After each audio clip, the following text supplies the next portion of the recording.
इनका वफाकी वजीर हारा है, वो भी इनको बड़ा बहुत दचका भी है और दुख भी। राना शहजाद हफीज ने मुझे कहा था कि ये 3 लाख की करके तो 10 लाख ले लो, जबकि मेरे साथ एक रात पहले बैठ के नुमान साहब ने ये फाइनल किया था कि टाइम नहीं डिसाइड होगा। मैं हूँ फरहान भी, सेक्रेटरी जिम खाना क्लब, आमिर रहमान हमारे साथ मौजूद हैं, उनसे हम बात करेंगे और ये गुज़िश्ता 2 दिनों से जो अफवाहें गर्दिश कर रही हैं उसके बारे में उनसे तफसीली गुफ्तगू करेंगे। कैसे हैं आप? ठीक ठाक? जी थैंक यू जी, अल्हम्दुलिल्लाह बिल्कुल ठीक ठाक। आमिर भाई, ये क्यों अफवाहें चल रही हैं कि आपको टर्मिनेट किया जा रहा है? बिस्मिल्लाहिर्रहमानिर्रहीम, बहुत शुक्रिया जी, आप तशरीफ़ लाएँ। बात यह है कि हमारे शहर का ये प्रॉब्लम है कि जहाँ पे कोई अदारा काम करना शुरू करता है ना, तो लोग उसके गिर्द आना शुरू हो जाते हैं और उनसे बर्दाश्त नहीं होता कि ये हम यहाँ पे क्यों नहीं है और कोई और क्यों यहाँ पे काम कर रहा है। यही प्रॉब्लम जिम खाना क्लब में है कि अगर आप 1 साल पीछे चले जाएँ तो उसकी मेंबरशिप कोई लेने के लिए रेडी नहीं था। हम लोगों ने दिन रात वहाँ पे, हमारी टीम ने, जिसमें मुताहिर रमज़ान साहब, आसिम अनीस साहब, बाकी मेरे BOG के मेंबर्स सब ने, साजिद साहब हैं हमारे, फिर उमर हनीफ साहब हैं, सारी हमारी टीम ने, और स्पेशली डिप्टी कमिश्नर साहब ने उसमें बड़ा काम किया, AC साहब हैं, शबीर भट्ट साहब, उन्होंने बड़ा साथ तावन किया। तो हमने पूरा साल बड़ी मेहनत किया वहाँ पे। लेकिन अब जब देखते हैं कि लोग वहाँ पे आके डेली बैठ रहे हैं और तारीफ़ हो रही है और लोग वहाँ पे लेना चाह रहे हैं मेंबरशिप, तो ये इनका समझ लें कि ना छोटापन है कि ये बर्दाश्त नहीं हो रहा कि हम लोग यहाँ पे क्यों नहीं हैं और ये क्यों वहाँ पे काम कर रहे हैं। और इसकी कोई मुझे ऐसा कोई रीज़न नज़र नहीं आती कि मैं कोई कह सकूँ कि इस वजह, इसके अलावा मुझे कोई रीज़न नज़र नहीं आती। ये तो वही बता सकते हैं कि उनको क्या प्रॉब्लम है कि वो भागे भागे बार बार DC ऑफिस जाते हैं, DC हाउस जाते हैं, और उनको क्या प्रॉब्लम है कि क्यों वो इनको ना बर्दाश्त नहीं हो रहा। आमिर साहब, एक कमिटमेंट थी आपकी दोनों ग्रुपों के दरमियान, जब आप आए तो सेक्रेटरी बने तो एक कमिटमेंट थी, वो कमिटमेंट को क्यों ऑनर नहीं किया गया? सर, कमिटमेंट ऑनर होती है दोनों तरफ से, एक तरफ से नहीं होती। 1 साइडेड कभी भी कोई लव नहीं होता। हमारा जब मैं पहले भी एक इंटरव्यू में ये बात बड़ा ना वजाहत कर चुका हूँ, बड़ा एक्सप्लेन किया, आपको फिर कर देता हूँ कि जब EGM हमारी कॉल हुई उसमें तय किया गया कि मेरा टेनोर जो है वो दिसंबर में ख़त्म हो रहा था, तो प्रोजेक्ट जो हमने स्टार्ट किए थे वो कंप्लीट नहीं हो रहे थे। तो प्लान यह हुआ मिल के बैठ के 4 लोगों का, जिसमें नुमान सलाहुद्दीन, राना शहजाद हफीज़, मैं और आसिम अनीस से मिल के डिसाइड हुआ कि इसको हम मार्च अप्रैल में ले जाते हैं इलेक्शन को, और ताकि ये जो प्रोजेक्ट हो रहे हैं ये कंप्लीट हो जाए। तो ठीक है। फिर पहले तो मुझे DC साहब ने और कई दफ़ा कमिश्नर साहब ने भी कहा, उनका मैं शुक्रिया अदा करता हूँ कि वो इस काबिल समझते थे। मैंने उनको माज़रत की कि मैं बिज़ी हूँ, मेरे आप बड़े मसाइल हैं, बिज़नेस हैं, बच्चे हैं ना, तो मैं चाहता हूँ कि मैंने 1 साल बड़ा काम किया, नया आने वाला आके हो सकता है मेरे से बेहतर इंशाल्लाह करेगा। लेकिन बहरहाल उनकी मेहरबानी, वो चाहते थे कि जो प्रोजेक्ट आपने स्टार्ट किए हैं इनको आप खुद कंप्लीट करें। तो ठीक है। जब आपस में एक तय हो गया, EGM कॉल हो गई, EGM के से 1 दिन पहले मेरे साथ बैठ के नुमान सलाहुद्दीन ने टेबल पे बैठ के फैसला कर लिया कि उसमें हम टाइम फ्रेम नहीं देंगे। हम लोग EGM कॉल कर रहे हैं प्रोजेक्ट के हवाले से, लेकिन हमारा जेंटलमैन आपस में कमिटमेंट होगी कि हम लोग इसको अप्रैल में अनाउंस कर देंगे बाद में इलेक्शन, और इसको कोशिश करेंगे एज अर्ली एज पॉसिबल ये जो प्रोजेक्ट चल रहे हैं इनको कंप्लीट करें और इलेक्शन में चले जाएं। कि ठीक है।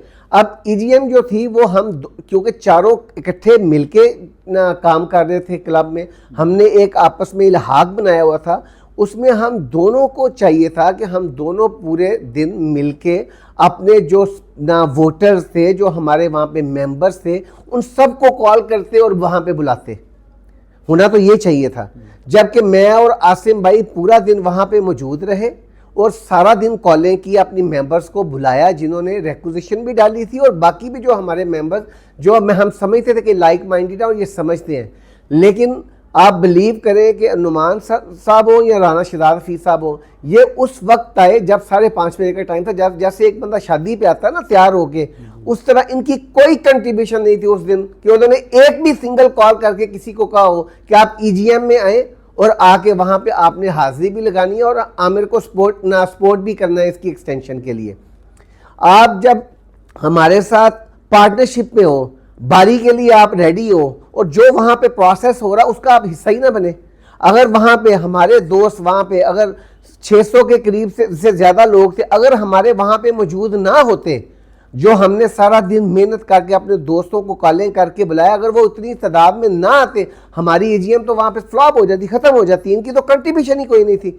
मुझे हलफ दे दे दोनों जो हमारे पार्टनर बने हुए थे पूरा साल के लिए, कि मुझे हलफ दे दे कि पूरा दिन उन्होंने कितनी कॉलें की, किसको बुलाया वहाँ पे, सिवाय खुद 2 और 5-6 दोस्त इनके अपने थे जो साथ आए थे, बाकी इनके साथ कोई नहीं आया। शादी का खाना खाने आए थे वो। उसके बाद मेरे साथ तय था कि आपका टाइम नहीं डिसाइड होगा। जब वहाँ पे रिक्विजिशन अनाउंस हुई, ना मिर्ज़ा इब्तिसाम ने वहाँ पे अनाउंस की, तो ख्वाजा ज़रार कलीम साहब आ जाते हैं।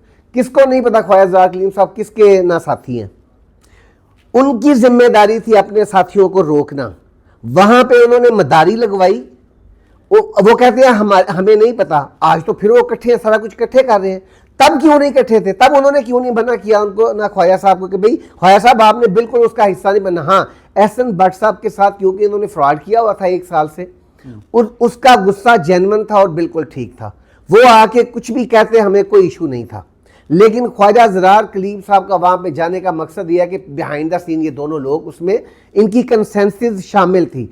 क्यों? क्योंकि उसके बाद भी साहब, अभी जो एक लेटर इन्होंने डीसी साहब को लिखा है, उसके ऊपर ख्वाजा ज़रार कलीम साहब की पूरी फैमिली के साइन है, भाइयों के साइन है, नुमान सलाहुद्दीन के साइन है, राना शहजाद हफीज साहब ने। इसका मतलब है कि ये इकट्ठे थे।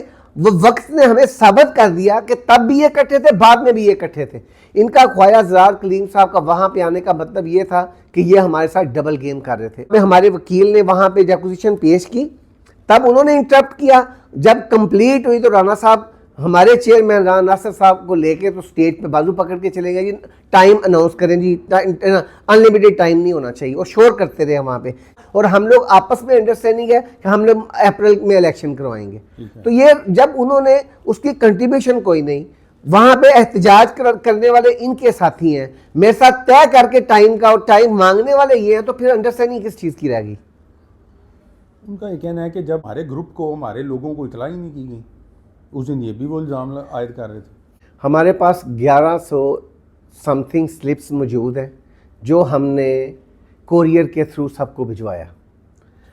1100 स्लिप्स मेरे पास मौजूद हैं। जब मर्जी जिसको मर्जी ले आए, कोरियर वालों को भी चेक कर लें कि ये 3 दिन पहले की हैं या नहीं है, और मेरे पास स्लिप्स मौजूद है। नंबर 1।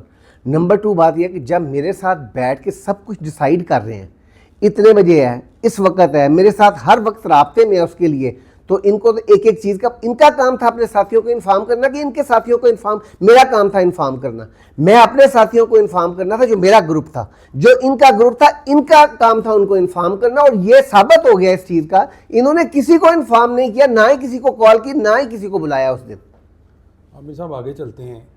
जब आपने चार्ज संभाला, मेंबरशिपें कितनी थी और आज कितनी है? जिस दिन मैंने ना संभाला है जी, उस दिन 954 थी जी। और आज कितनी है? आज हैं 1200 और तकरीबन कोई 25 के करीब।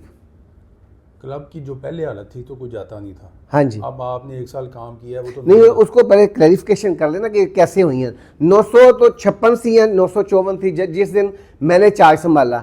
100 लेडीज़ की मेंबरशिप आ गई वहाँ पे, जो लेडीज़ क्लब की थी। वो मर्ज हुआ है, मर्ज हो गया इसमें। 100 वो ऐड हो गई। कितना हो गया? 1056।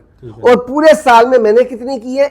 100 के करीब, जिसका इन्होंने शोर किया हुआ है कि इन्होंने मेंबरशिप पे कर लिए, मेंबरशिप पे कर लिए। ये आके वहाँ पे डॉक्यूमेंटेशन देखे तो इनको पता चले कि 954 मुझे मिली हैं, 100 लेडीज़ आ गई हैं, और उसके बाद पूरे साल में 100 मेंबरशिप मैंने की है। तो ये मेरे ऊपर कैसे इल्ज़ाम लगा सकते हैं कि मैंने मेंबरशिप पे की है? इस चीज़ का इल्ज़ाम क्यों लगाया जा रहा है कि इंतज़ामिया से आप एक फ़िक्स करके मेंबरशिपें लेते थे और आगे डबल कीमत पर बेचते थे और आपके अकाउंट में पैसे जाते थे? इस बात का इतना शोर। बात यह है कि मैं यहाँ पे बैठ के कह दूंगा, नुमान ने ये कह दिया था, एहसन भट्ट ने ये कह दिया था, उसने ये कह दिया था। जुबान हिलाने में तो किसी को कोई फर्क नहीं पड़ता। हमारे मुआशरे में इसको गुनाह समझते ही नहीं है। असल तो बात यह है कि यहाँ पे लाके एक बंदा बिठाएं जो ये कहे कि मैंने आमिर रहमान को 10 लाख रुपया दिया है और मुझे ये 3 लाख रुपए की स्लिप मिली है।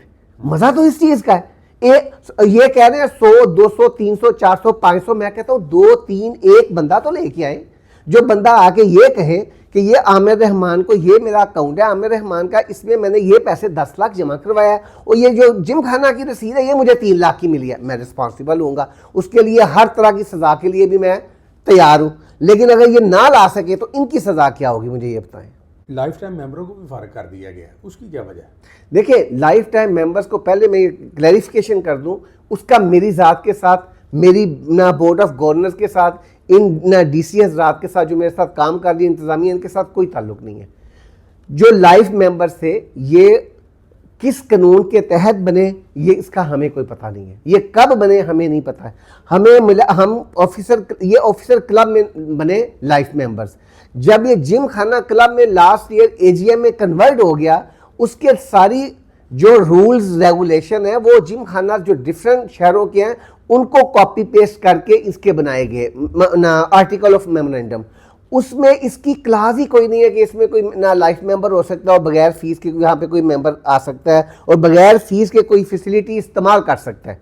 जब उसमें हमारे पास क्लास कोई नहीं है तो फिर हम इनको कैसे ये कह सकते हैं कि आप लाइफ मेंबर हैं और आपने पैसे नहीं देने, जबकि हमारे कानून में ये चीज़ मौजूद ही नहीं है। जो नया कानून बना है दिसंबर में, अगर इतने पढ़े लिखे होते और इनको पता होता तो जब दिसंबर में एजीएम हो रही थी उससे पहले ये बुक लेते, उसमें स्टडी करते और फिर अपना वहाँ पे एहतजाज रिकॉर्ड करवाते। वो तो मेंबर्स ने ही उसको अप्रूवल किया, उस ना आर्टिकल ऑफ मेमोरेंडम को एजीएम में अप्रूवल कर दिया इन मेंबर्स ने। अब जब खुद ये मेंबर्स अप्रूव कर चुके हैं उस आर्टिकल ऑफ मेमोरेंडम को, उसको कैसे ये चैलेंज कर सकते हैं? उसमें ऐसी क्लास ही नहीं। अगर है तो मुझे ला के दिखा दे, मैं इनको वेव कर देता हूँ। और मुझे ये बताएं, भट्ट साहब ने तो मुझे लेटर लिख दिया है, तकरीबन कोई 50 के करीब लोग थे, 40 के करीब पैसे जमा करा चुके हैं। अब भट्ट साहब को क्या प्रॉब्लम हो रही है पैसे जमा कराते हुए? हमने तो इनकी सोनेक्स नहीं बंद की, तो पैसे जमा कराएं। पैसे जमा करा के थोड़ा इन्होंने एंजॉय कर लिए बगैर पैसे दिए हुए। इनकी आदतें अभी खत्म नहीं होनी पैसे ना खर्च करने की।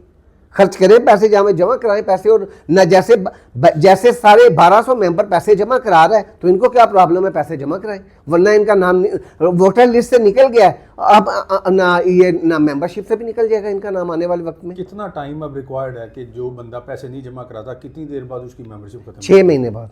6 महीने बाद खत्म? हाँ जी, और इनको 1 साल से ज़्यादा हो गया पैसे जमा कराए हुए। बिल्कुल ठीक है। डीसीओ गुजरांवाला के तबादले के साथ ही एकदम ये जोर पकड़ गया है कि आपको भी पहले इलेक्शन रुकवाया गया, अब सुनने में आ रहा है कि आपको टर्मिनेट करवाया जा रहा है। ये क्यों? डीसीओ के तबादले के पीछे कौन है? ये क्या सारा एकदम हुकूमत बदलते ये सारा कुछ हो गया? देखिए, ये चीज़ें जो सी है ना, ये पहले बड़ा डायलॉग बोल रहे थे। इनके साथ एक भट्ट साहब है जिनको अपनी ज़ुबान पे भी शायद कंट्रोल नहीं है और उसी वजह से मेरा ख्याल है उनको पीछे प्रॉब्लम भी रही थी। लेकिन अल्लाह करे उनको अल्लाह ताला सेहत दे और उनको इस चीज़ की समझ आए कि मुझे क्यों प्रॉब्लम हुई थी। बात यह है कि उनका कंट्रोल नहीं है, वो चीज़ों को ना एक्सप्लाइट करते हैं जाके।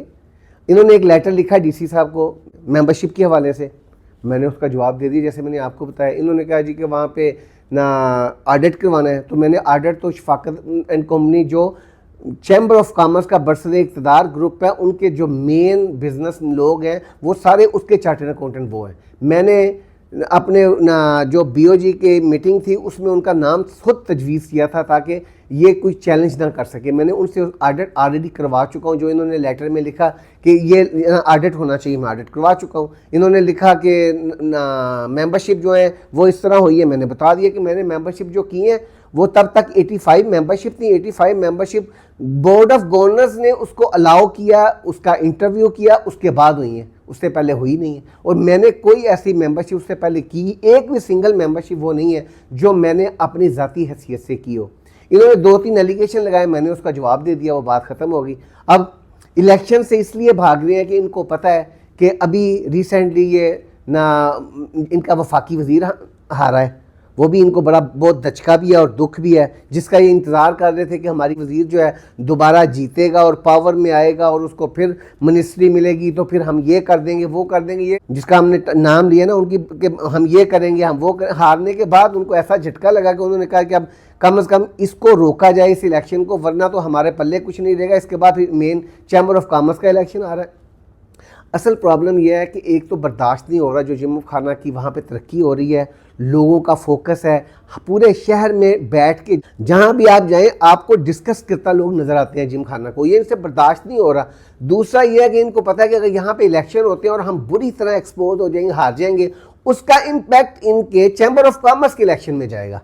तो ये सारी क्योंकि कड़ी से कड़ी मिलती है, इस वजह से इलेक्शन से भाग रहे हैं और ये कोशिश कर रहे हैं कि किसी भी तरीके से इस इलेक्शन को रोका जाए और मुझे इससे हटाया जाए ओहदे से, वहाँ पे एडमिनिस्ट्रेटर बिठाया जाए। वो ये नहीं पता कि ये चैम्बर ऑफ कॉमर्स नहीं है, वहाँ पे सेक्रेटरी जो बैठा हुआ बुरहान नहीं है वहाँ पे बैठा हुआ, जो आपके इशारों पे नाच के कुछ भी कर लेगा।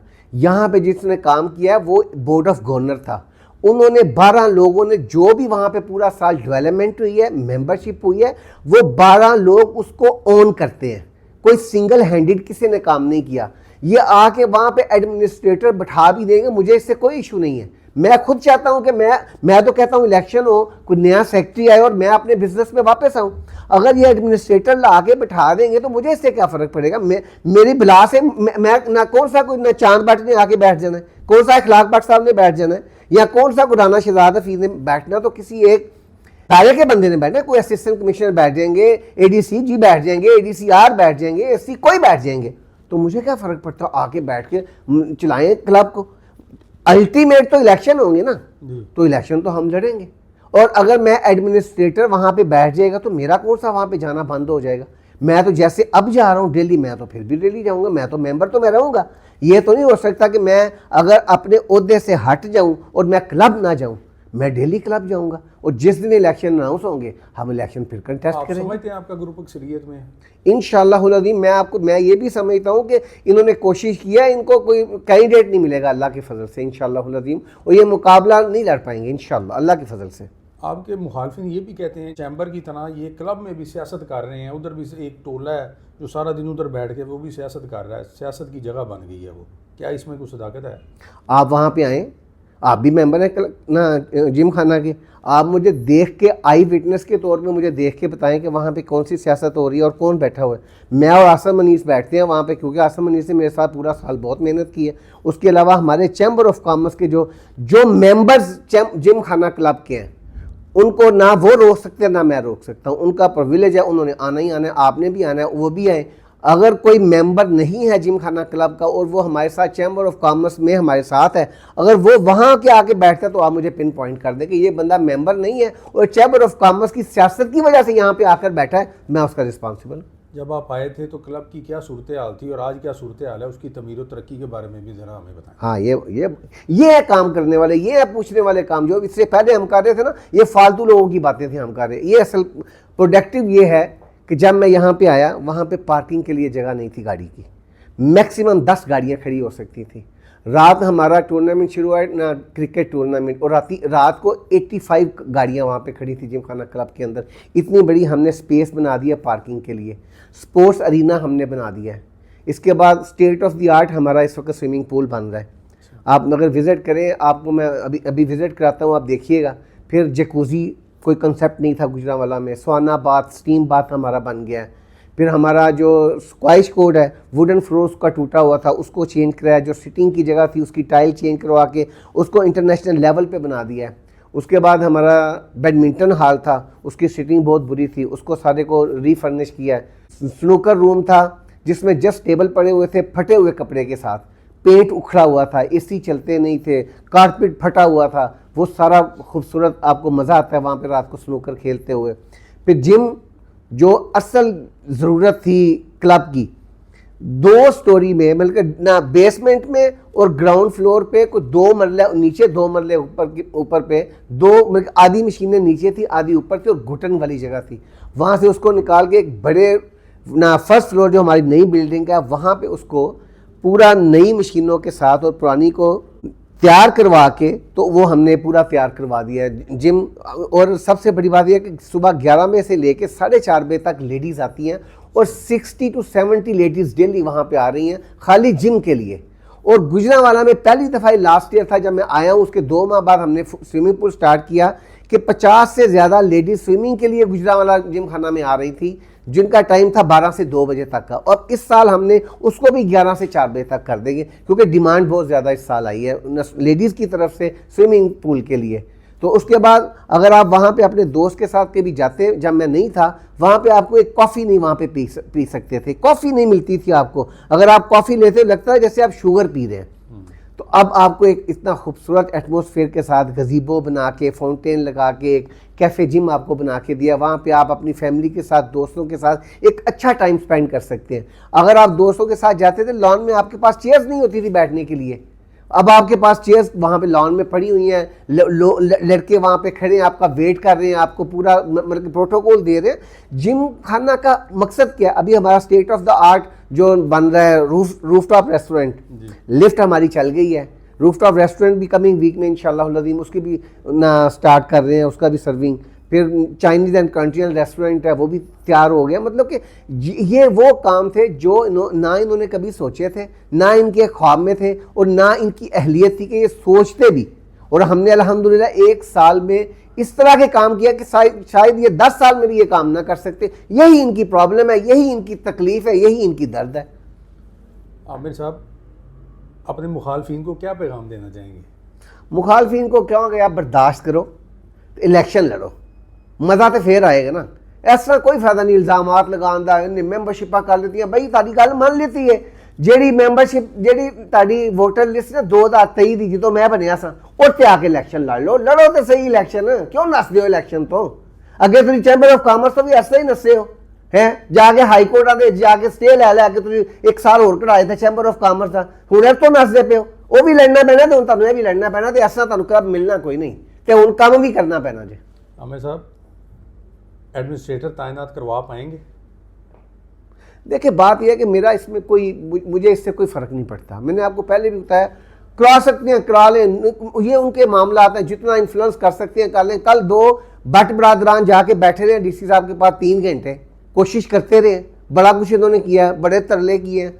जिस तरह मरासी नहीं कहता, वो मरासियाँ वाले जाके तरले कर दे रहे हैं, लेकिन नहीं हो सका। लेकिन हो सकता हो जाए, ये मुझे इससे कोई फ़र्क ही नहीं पड़ता। मैंने आपको कहा एडमिनिस्ट्रेटर लग जाएगा तो मुझे क्या फ़र्क पड़ना है, मेरी जिम्मेदारी ख़त्म हो जाएगी। मेरी एक जिम्मेदारी है मेरे ना शोल्डर्स पे, मैं काम कर रहा हूँ दिन रात वहाँ पे, मेरी जिम्मेदारी ख़त्म हो जाएगी। मैं भी एक आम मेंबर्स की तरह वहाँ पे जाके टांग पे टांग रखूँगा, इंजॉय करूँगा।